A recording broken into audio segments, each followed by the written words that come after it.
राहुल और सपना की नई नई शादी हुई थी। घर में ससुर यानी के राहुल के पिता रमेश जी और वे दोनों बस 3 ही लोग थे। इस घर को राहुल के माँ बाप ने जीवन भर पाई पाई जुटाकर बड़ी मेहनत और अरमानों से बनाया था। वरना आज के समय में मुंबई में घर बनाना तो दूर की बात है, किराए पर लेना भी बहुत बड़ी बात है। जब राहुल कॉलेज में था तब माँ उन्हें और दुनिया को छोड़कर चली गई। एक कामवाली बाई राधा थी जो सुबह से लेकर शाम तक उनके घर का सारा काम करती थी। नई नई शादी हुई थी, इसलिए राधा बाई का दिन भर घर में रहना सपना को अपनी प्राइवेसी में बाधा सा लगता था। इसलिए अब राधा बाई सुबह खाना बनाना, कपड़े और पोछा करने के बाद चली जाती और वापस शाम को आकर खाना बनाती।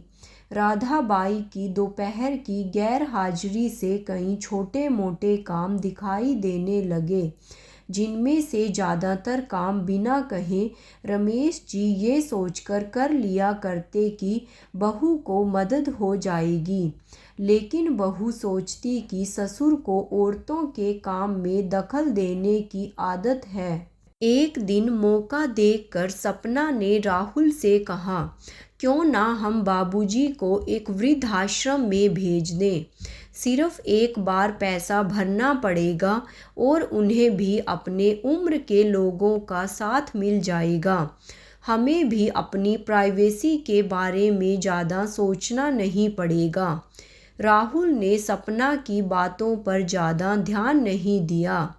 कुछ दिन ही बीते थे कि बाबूजी अपने दोस्तों के साथ एक हफ्ते के लिए टूर पर गए और इत्तेफाक से इसी दौरान राधा बाई भी छुट्टी पर थी।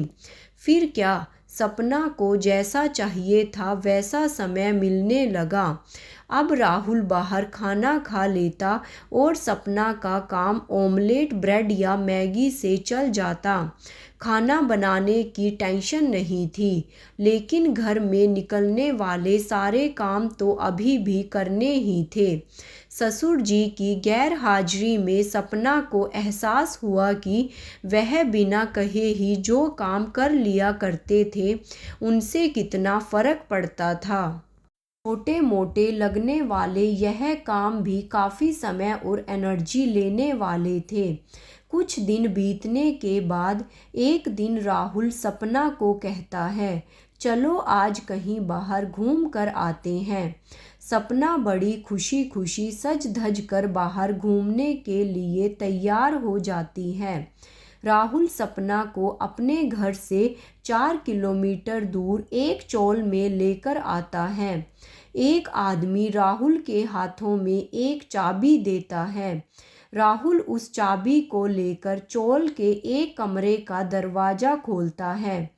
कमरा खोलते ही 2 रूम वाले उस छोटे से अंधेरे से भरे घर के अंदर राहुल सपना को लेकर जाता है और कहता है, कैसा लगा तुम्हें हमारा नया घर।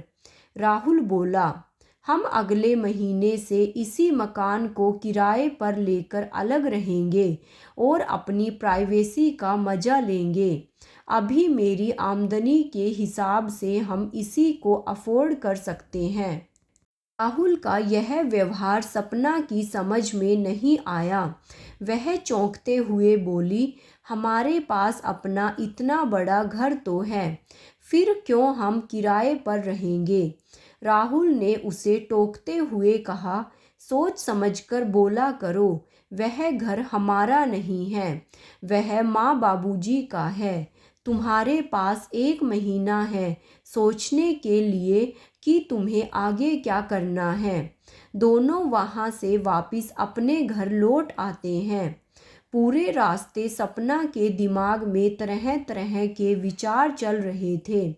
घर पहुँचते ही उसने राहुल से कहा, माना कि यह घर माँ बाबूजी का है, लेकिन क्या हमारा इस पर कोई हक नहीं है। राहुल ने कहा, बिल्कुल है, लेकिन माँ बाबूजी के बाद जब तक वह है तब तक तो नहीं। अगर तुम्हें हक समझ में आता है तो तुम्हें जिम्मेदारियाँ भी समझ में आती होंगी। सिर्फ हक के बारे में सोचकर और अपनी जिम्मेदारियाँ भूलकर स्वार्थी होना क्या अच्छा होता है? सपना के पास राहुल के इस सवाल का कोई जवाब नहीं था। वह सोचने लगी कि उसने अपने क्षणिक सुख के स्वार्थ के लिए इतने नीचे गिरकर ऐसी घटिया सोच अपने दिमाग में आने दी। उसने मन ही मन पछतावा होने लगा। सपना राहुल से बोली, मुझे माफ़ कर दीजिए, मैं सच में स्वार्थी हो गई थी, मुझसे बहुत बड़ी गलती हो गई। राहुल बोला, तुम्हें पछतावा हुआ, मेरे लिए यही काफ़ी है। मैं तुमसे नाराज़ नहीं हूँ। बेटे और बहू की यह बातचीत रमेश जी दरवाजे पर खड़े होकर सुन रहे थे। उन्होंने आसमान की तरफ देखा और बोले, भाग्यवान, तुम धन्य हो जो तुमने ऐसे बेटे को जन्म दिया है। उन्होंने दरवाज़ा खटखटाया। बहू ने दरवाज़ा खोला तो उनके हाथों में पकड़ी थैली से गर्मा गर्म समोसों की खुशबू उसको आने लगी। ससुर ने अपनी बहू से कहा, बेटी, वो कोने वाले हलवाई के पास से लाया हूँ, तुम्हें बहुत पसंद है ना?